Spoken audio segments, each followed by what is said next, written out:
ऊटी, पहाड़ों की रानी, हरी भरी वादियां, चाय के बागान, ठंडी हवाएं और हर समय छाई रहने वाली धुंध। दूर से देखने पर यह जगह किसी स्वर्ग से कम नहीं लगती, लेकिन कहते हैं हर खूबसूरत जगह के पीछे कोई न कोई डरावना सच छुपा होता है। दिल्ली का रहने वाला अमित अपने 3 दोस्तों रोहन, स्नेहा और कबीर के साथ छुट्टियां मनाने ऊटी आया था। चारों दोस्त शहर की भागदौड़ से दूर सुकून के पल बिताना चाहते थे। उन्होंने जानबूझकर एक पुराना ब्रिटिश जमाने का बंगला किराए पर लिया, जो शहर से थोड़ा बाहर जंगल के पास था। ब्रोकर ने बंगला दिखाते समय कहा था, सर, जगह बहुत शांत है, बस रात में थोड़ा अजीब माहौल हो जाता है। अमित हंस पड़ा, अरे, डरावनी कहानियों से हमें मजा आता है। पहली रात सब कुछ सामान्य था। ठंडी हवा खिड़कियों से अंदर आ रही थी और धुंध पूरे बंगले को अपनी चादर में लपेटे हुए थी।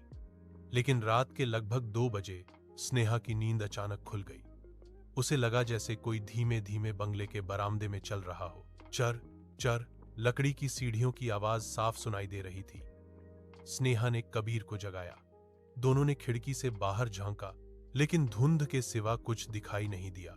तभी अचानक नीचे से किसी औरत की धीमी आवाज आई, कोई है? स्नेहा डर से कांप गई। कबीर ने हिम्मत जुटाकर कहा, शायद कोई लोकल होगी।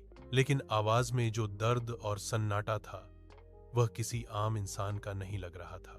अगली सुबह जब चारों दोस्त उठे तो बंगले का केयरटेकर मुरुगन आया। अमित ने रात की आवाजों के बारे में पूछा। मुरुगन का चेहरा पीला पड़ गया। साहब, आप लोग रात में बाहर नहीं निकले ना? नहीं, अमित ने कहा। मुरुगन ने राहत की सांस ली, लेकिन जाते जाते बस इतना बोला, सूरज ढलने के बाद जंगल की तरफ मत जाना। उस दिन चारों दोस्त ऊटी घूमने निकले। चाय के बागानों के बीच एक बूढ़ी औरत मिली, जिसने स्नेहा को देखकर कहा, धुंध में बुलाने वाली आवाज का जवाब मत देना बच्ची, वरना वापस नहीं लौट पाओगी। स्नेहा ने इसे मजाक समझा, लेकिन उसके मन में डर बैठ चुका था।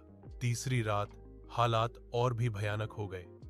रात करीब 3 बजे बंगले की सारी लाइट्स अपने आप बंद हो गईं। अचानक किसी ने जोर से दरवाजा खटखटाया। धड़ाम धड़ाम। रोहन ने दरवाजा खोला तो सामने कोई नहीं था। तभी उसे नीचे जमीन पर गीले पैरों के निशान दिखाई दिए, जो जंगल की ओर जा रहे थे। निशान इंसान जैसे नहीं थे, बल्कि कुछ टेढ़े मेढ़े।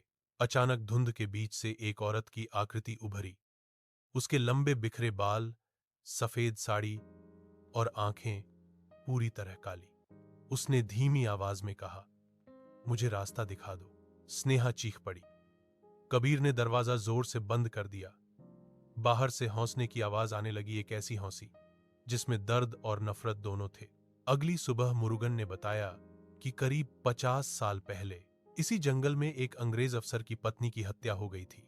धुंध भरी रात में उसे जंगल में छोड़ दिया गया था। कहते हैं उसकी आत्मा आज भी रास्ता पूछती है, और जो उसकी मदद करता है वह कभी वापस नहीं आता। उसी रात स्नेहा गायब हो गई। बंगले के दरवाजे खुले थे और जंगल की तरफ जाते वही गीले निशान फिर दिखाई दे रहे थे। अमित और रोहन ने उसे ढूंढने की कोशिश की, लेकिन धुंध इतनी घनी थी कि कुछ दिखाई नहीं दे रहा था। अचानक जंगल के बीच से स्नेहा की आवाज आई, अमित, मेरी मदद करो।